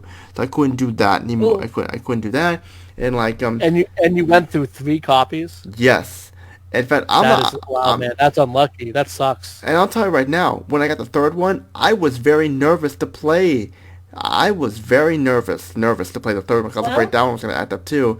And I noticed that like when I put the game into the console, it had scratches on it, and I know like did you have it standing up? No, because I remember that. I did not have it standing up. I had it set it sitting down like normal. TT. Yeah. At least you saved some people from getting the bad copies. Yeah, true. That's true. She's right. She's right. Oh my God. Thankfully, though, if you want to look at the like sort of the bright light of all of this, you saved other people of having trouble. Yeah, true. But like, it's just you are a hero, TT. Thank you. I'm a hero. Yeah. But like, I just like yeah, because like I was so glad I beat Mass Effect the first time, because after like started working, I just like, yeah. But I did have Rock Band on the 360 and Rock Band 2, but then at that time I was kind of fed up with the rhythm-based genre, because it's the same thing over and over again. So I kind of didn't really want to talk about that. But yes, what about I did Fable. Didn't care for Fable. Didn't care for Fable. Fable 3 was terrible, but I did enjoy 1 and 2. Gears of War. Did you like any of those? Nope, I didn't like Gears of War.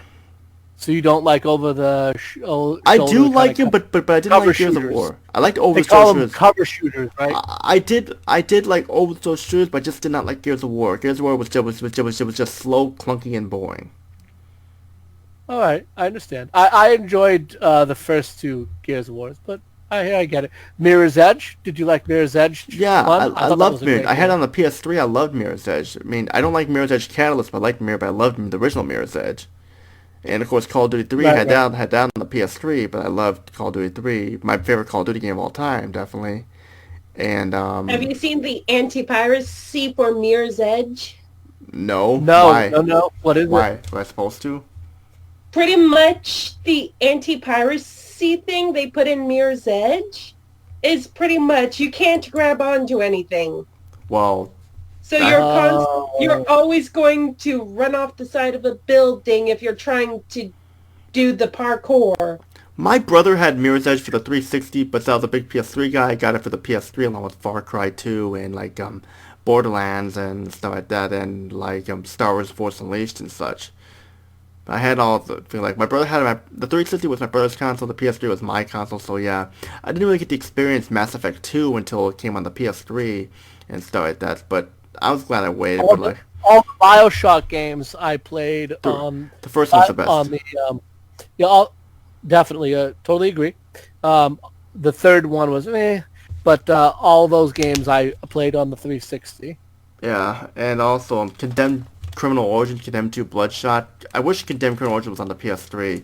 And along with Saints Row. Saints Row, the original Saints Row was supposed to be on the PS3, but it got canceled. Because they were working on Saints Row 2 at the time, so there was really no point. But, man, there's no way to play the original Saints Row other than the 360. I know it's a very light on content game, but you're missing a part of the story on the PS3 version. I mean, Yes, that's true. thankfully, It's really weird when games do that. I hate when they do When that. they're on more than just one console, they're like, okay, we are going to remove this piece from this console's version and not even put it in as DLC or anything. We're just That going to remove it forever and ever and ever and ever. That happened with Near Automata. Had originally released on the PS4. It and then also happened to Sonic Unleashed. True. yeah. And in a way, it also happened to Tales of Vesperia. Because in the Japanese 360 version, there was an extra character named Patty, Really? who was re-added in the ported versions. I think it was like the deluxe version, was it? That was the port. They pretty much re-added her in the later versions, but when the two versions originally came out, Patty was Japanese 360 exclusive, but she wasn't in the American PS3 version. Yeah, I hate when they do that. Yeah, I hate because when like they do that.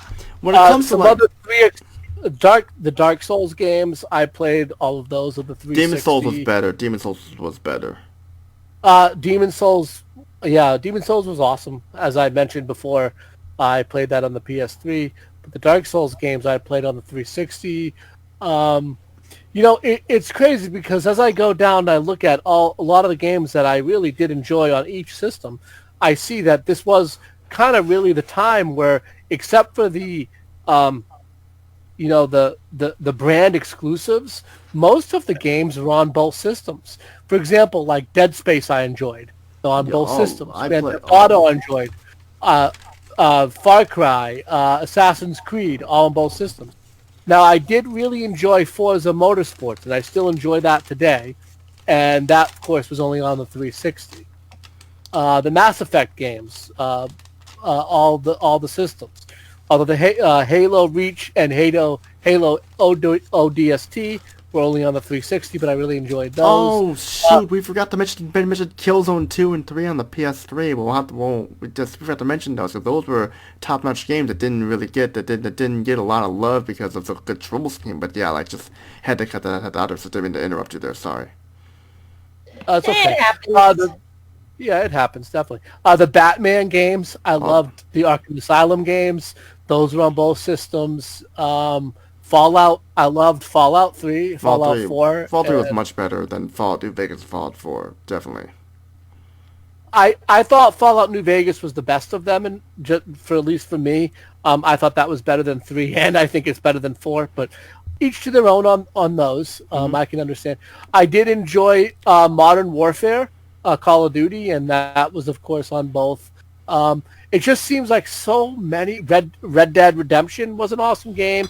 I played that on the 360, but that was also on the the PS3. Wasn't there like one for the Wii as well?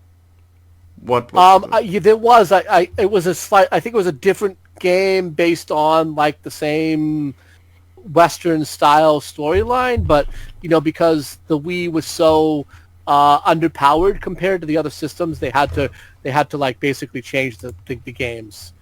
They had to make a different version of the games. The orange box, which I know that you mentioned, for your PS3, I had that on my 360. There was also Alone in the orange box. There was also Alone in the Dark, that awful Alone in the Dark reboot, which was Alone in the Dark and Throw on the PS3, which was the better one because it had fixed a lot of the problems. But yeah, I hated that Alone in the Dark game with a passion. I actually agree with the critics on that. That game sucked. Oh my God, you're agreeing with a critic? Yes, I know. I know, never do that because the critics hate video games. Well, I agree with them on Alone in the Dark. On Alone in the Dark 2008. Well, I agree with them on Alone in the Dark 2008 because that game was just was just not much fun. If you play Alone in the Dark New Nightmare, then yeah, you'll see where I'm coming from there. Yeah, I never played that one. It's much better. The only better. game I played on the 360 was over at a friend's house. We were playing one of the Just Dance games. Ah. That makes sense there. Which, first song, I've managed to beat her. Even though she had more practice with it than I did. Yeah. You were more skilled. I mean, I remember playing than Quake. She. Go ahead, sorry. I thought you were done. It's not a matter of skill. It's just a matter of natural talent that has yet to be blossomed. I remember playing Quake 4 on the 360. That game, that version of Quake 4 had a lot of frame issues and stuff that was a big turn off for me. It could have. I played it on the PC. It so did. I never It saw did. it The 360 version did. Along with Prey on the 360 had some issues too. The game Prey, which was actually a pretty cool game, but just the issues and stuff like that. And of course, Call of Duty 2 was on there, which was cool to have that game too. Call of Duty 2. And I'll mention this quick, and this is kind of just a quick comparison between the 360 and the PS3. The PS3 had a faster CPU in it because it was based on what was called a cell-based processor, but its memory bandwidth was cut in half compared to the 360. So the 360 generally, for a lot of games in the beginning and middle of the life of the system, the 360 games just ran and looked better and loaded better. And it wasn't until the end of the life of the systems where people really figured out how to get games to run really well on the PS3 that the PS3 games really started to shine. And that's one of the reasons why the 360 outsold the PS3 for most of the existence of the systems on the market. But once you get towards the end of the life of the system, you'll see that the sales of the 360 really dropped off, and the PS3 really took off at the end there. And the PS3 was actually able to just about catch, I believe, if not caught up to the same sales numbers as the 360, as the 360 for most of the existence of the systems was really outselling the PS3. But at the end, when you look at kind of the lifetime numbers, they're equal. Pretty much, they're equal, and it's because that end life surge for the PS3 when the programmers really figured out how to utilize that PS3 hardware. And this is something that's always been a problem with Sony is they're always a little harder to program for because they always were using a lot of proprietary stuff in their systems, as opposed to Microsoft, which was using more off-the-shelf parts. Now, this isn't true today. The PS5 and the Xbox Series X and the Xbox One and the PS4 are all AMD x86 chips, so that's why they're all kind of compatible with each other. But the systems before that, the generations before that, the original Xbox, the Xbox 360, the PS2, the PS3, were not. Those were all proprietary systems that all used like completely different chips and were hard to program for. But I thought I'd throw that out there. But yeah, that's the reason why in the end the PS3 had a lot of really great kick-ass games like Resistance 3, which I think really was a really beautiful looking game for the system. Yeah, I agree. Yeah, because people really figured out the PS3 at the end of the life of the systems when Microsoft had kind of given up on the 360 and they were all about going into the Xbox One, which was a huge mistake for them. We saw that because the Xbox One really sold like crap compared to the PS4. I know. That was I really. yeah, and that was Microsoft's fault, all Microsoft's fault. But Sony didn't quite give up on the PS3, and they kept pushing, and they got some really great quality, awesome-looking games out for it in the end. And they sold a lot of systems and caught up. They did, yeah. I just wanted to throw that out there, yeah. Yeah, definitely, because like when it came to like the 360, 360 had that shitty Kinect thing too, and I could not stand the Kinect. Like the Kinect was so stupid. And if you want to talk about crappy games on 360. Viva Pinata. Oh my lord, Viva Pinata. We don't talk about cartoon-based games unless they're actually good. I didn't know it was a cartoon-based game until after my brother got it. Actually, the cartoon was made for the game. Yeah. Yes. Yeah. And it is on Xbox One and Series X because it's part of Rare Replay, and it's on Game Pass. So if any of you have Game Pass, you can play Viva Pinata. Yeah, but your Xbox One or your Series X. At least the cartoon was actually decent. It's pretty much the Sonic Boom of that era. Was it? What was it good? I never got to see it. Was it a quality good cartoon? Cool. Maybe I'll check it out. Pretty much like the Sonic Boom of that era. Well, but not as good as Sonic Boom. Where the game was shit, but the cartoon was actually good.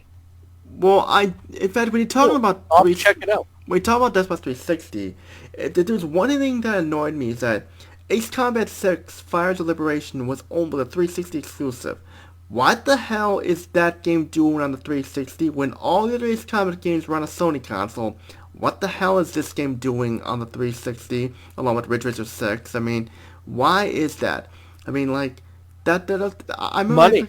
It's because Microsoft paid. Money. Microsoft paid. Money. Yep, it's Microsoft. Gave them probably a good bump of change, a big chunk of change, and that's why they make did it. me a game, and I'd give you money. Yeah, that's what it was there. But just that I remember being extremely disappointed there because Namco was my favorite video game company. It felt like betrayal to us Sony fans when they released that game for the 360 only, when they could have put it on the PS3 later in life. They could have done it, but they just didn't. I mean, Ridge Racer 6 I can forgive because we got a better game on the PS3, Ridge Racer 7, but we never got... I mean, if they did that with Ace Combat 6 on the 360 and 7 on the PS3 only, I would have forgiven that. I would have forgiven that, yeah? This is just a theory.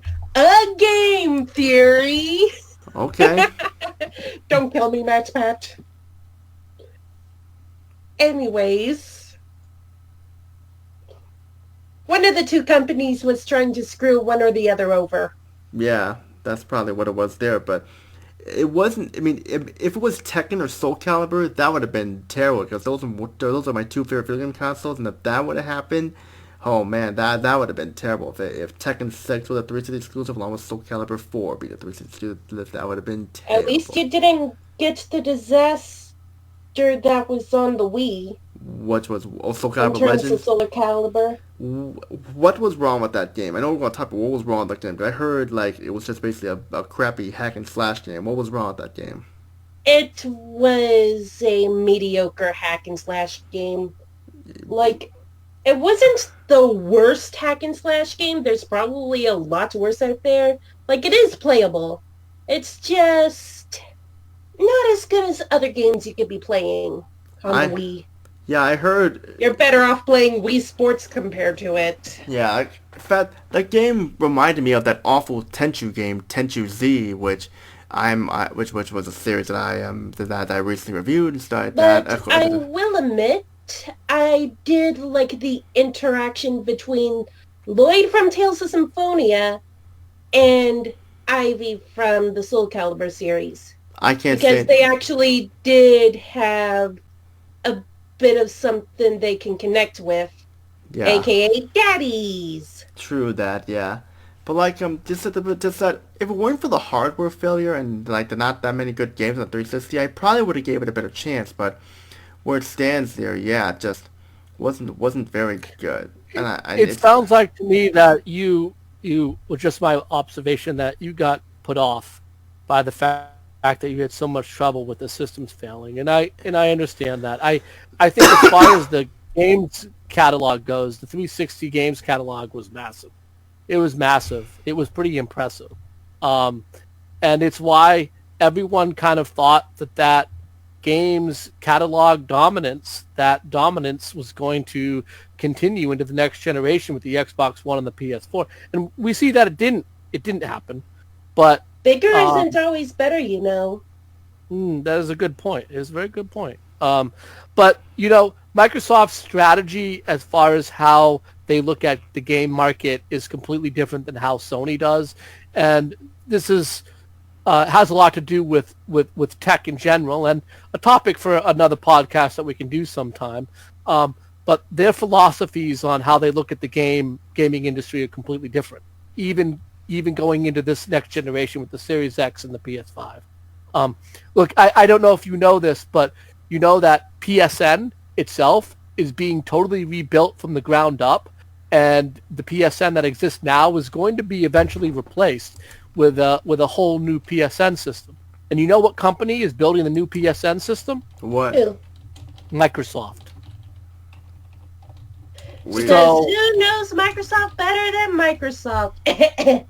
Right. Well, Sony basically. I mean, if you're Sony, what do? You know that your internet infrastructure for your system is subpar compared to your competitor, but you know that your competitor, their business is more than just games. It's internet, it's operating systems, it's networking, right? What do you do? Didn't Microsoft get hit with a huge hacking issue? Recently, Where a lot of accounts got hit hard. No, that was actually Sony. Sony got hacked, and a lot of credit cards got compromised. Yeah. Also, it happened to Bank of America recently as well. Bank of America had a huge hack, and Bank of America is one of the largest banks in the world.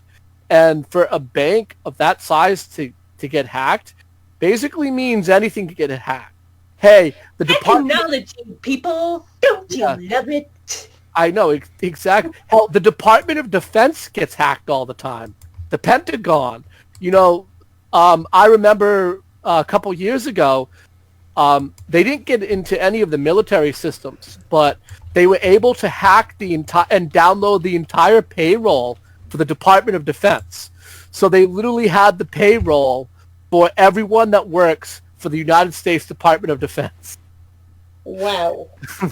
And we're getting off topic here now.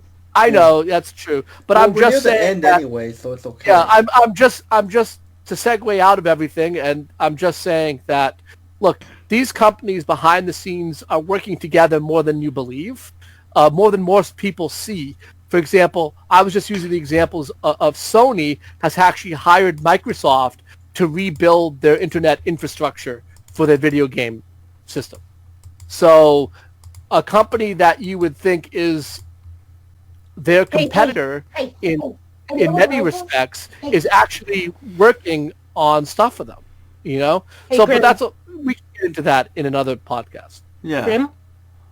Yes. Sony be all like, hey, I know we're rivals, but I need you to do me a favor here, please. I'll give you this much money. Exactly. Yeah, exactly. That's what's going on. And I just want to mention, look what Sony just did with Horizon Zero Dawn. Guess what they put it on? The PS4. The PC.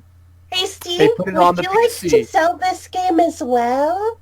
We'll give you some of the money. And Sony, by doing that, something that they wouldn't have done in the past, they're basically supporting Windows. And Windows is a Microsoft product. Supposedly, they're a huge competitor. So Sony, they wanted to make money, so they put it on Steam, and so now it's on all these Windows machines, which technically is a Microsoft product.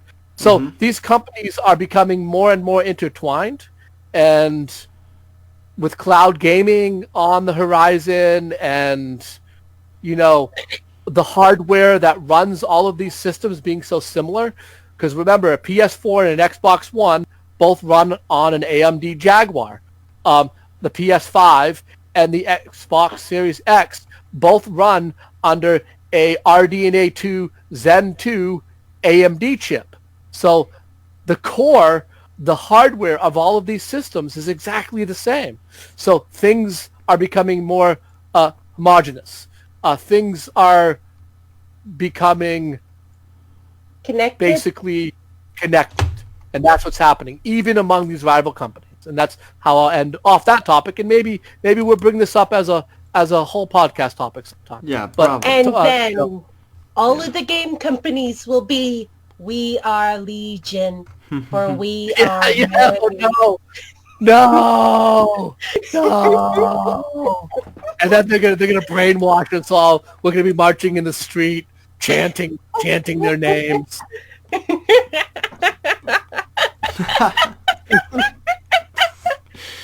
We're gonna be chanting their names in the street.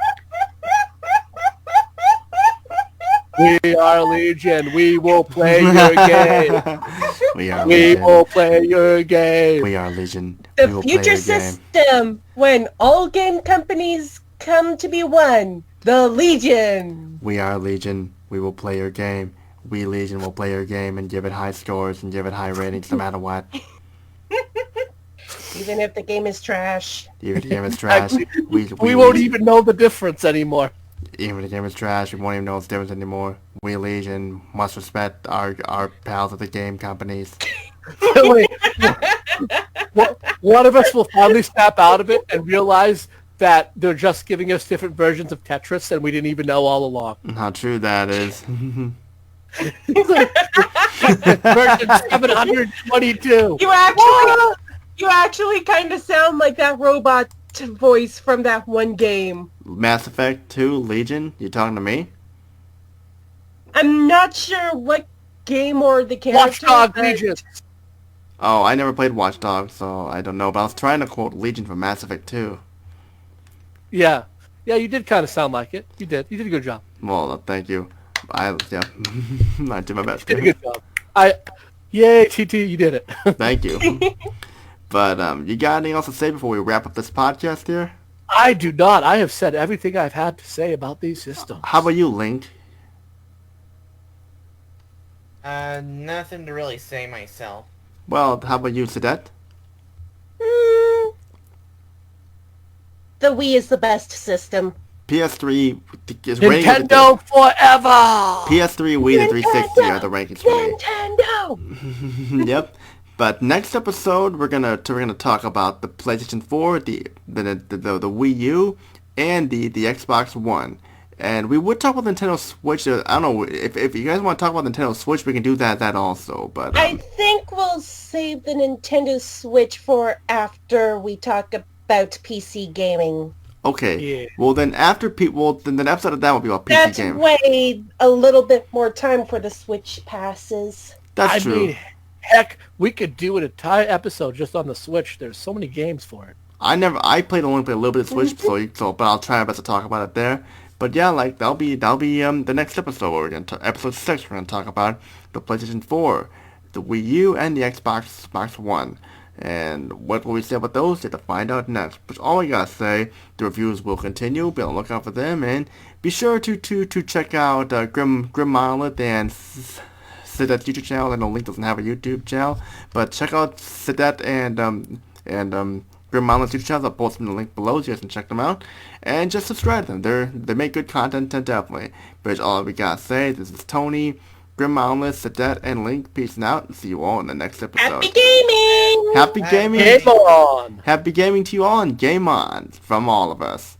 And that's pretty much all we gotta say. And Sadet, let's do our line one more time before we end it here. Sugar freaking Conroy? Yeah, do that. Let's do it together. 3, 2, 1. 1. Sugar freaking Conroy! Yes. Yada, yada, Yeah, we did it. That's all I gotta say, everyone. Take care. Peace out.